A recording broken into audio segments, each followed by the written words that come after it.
Hello, and welcome to T-10 Neopets. I'm your host Luyou, and every episode will cover one portion of Neopia in under 10 minutes.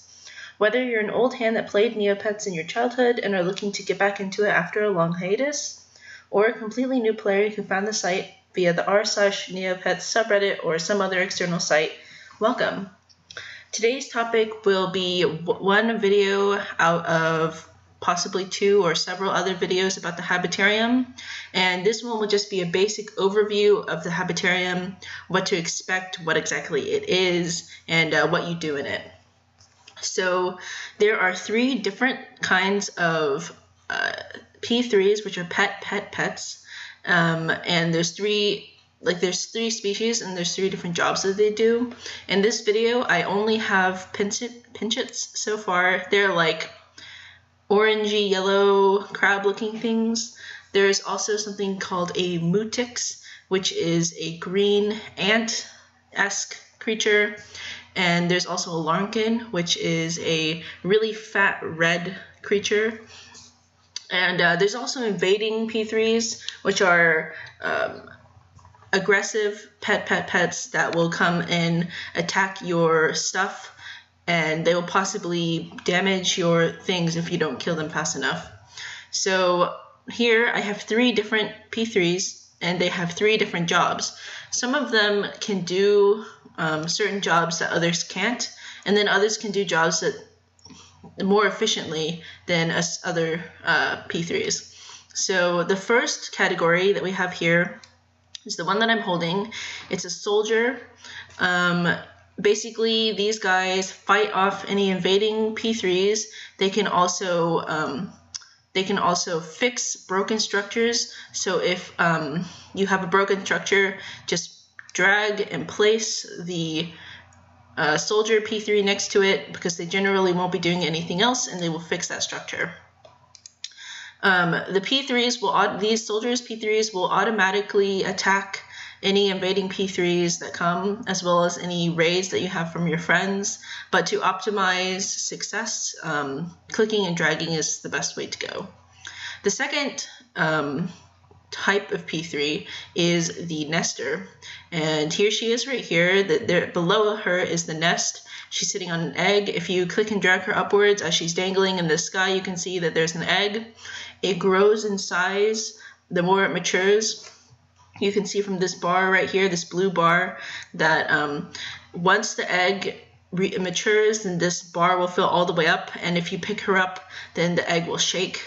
This is an example of a matured egg. If you click on it, it tells you what it is. It gives you three options: to hatch, to harvest, or to discard. Discard just means to throw it away. To hatch it would mean to hatch it right away, to have it immediately start doing work in your Habitarium. And to harvest it would essentially just be like a Noah's Ark sort of thing, where your bag is the Noah's Ark and you save it for later. So there are a lot of different structures that you will need in order to have a successful Habitarium. The first we already mentioned, it's the nest. Only nesters can nest. Nesters can also work, but they are best at nesting. So in order to maintain a healthy Habitarium, you need to keep having P3s being born, because no matter how well you take care of them, each P3 only lives for about a week. They can die prematurely if their health drops too low, but assuming that they are well taken care of until their death, they will last for about a week. The way you can tell how a P3 is doing is if you click on an individual P3, it brings up a little menu. There's a heart right here, which stands for health. The one under it, it's a little fork and a knife, which means hunger. And the one under that is a couple of Z's, and that's for sleeping. You can buy foods that will make your pet be more awake or less hungry, but those are, I don't find them to be very effective. I prefer just putting them in houses. And the houses will automatically recover the P3's health, or not health, sorry. It will automatically recover the pet's like tiredness and hunger. So if I wanted to put this worker P3 in the house, all I would do is click and drag, him into the correct house, and now he's sleeping. And this bar will rise as I continue the video, and hopefully by the end of the video, this worker P3 will be better rested. The next building we have here is the barracks. And there's actually different colors for all of these buildings, but the standards are just like blue. You can also color them red.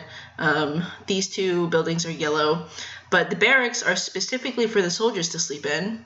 So click and drag the soldier into there.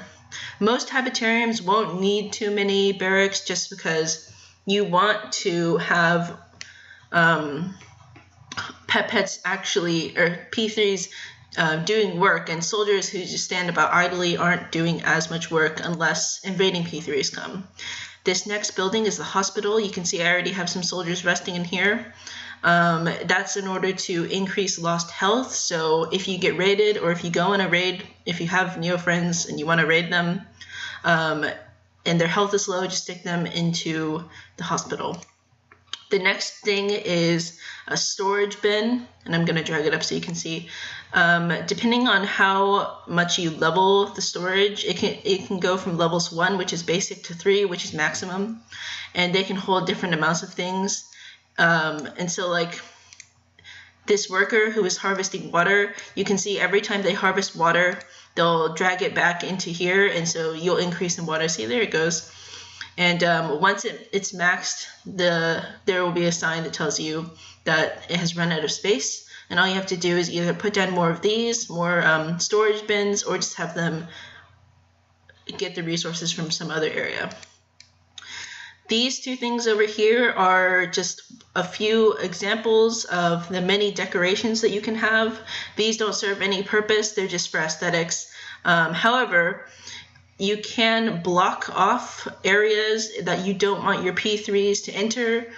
For example, I have these like little pine cone shards here to stop the rest of my P3s. But I don't want the rest of the P3s coming here, so you can block it off just like this with any decorative item. And finally, this is the egg. You can hatch it or harvest it or discard it. And it's up to you what to do. If you need more workers, hatching it would be a good idea.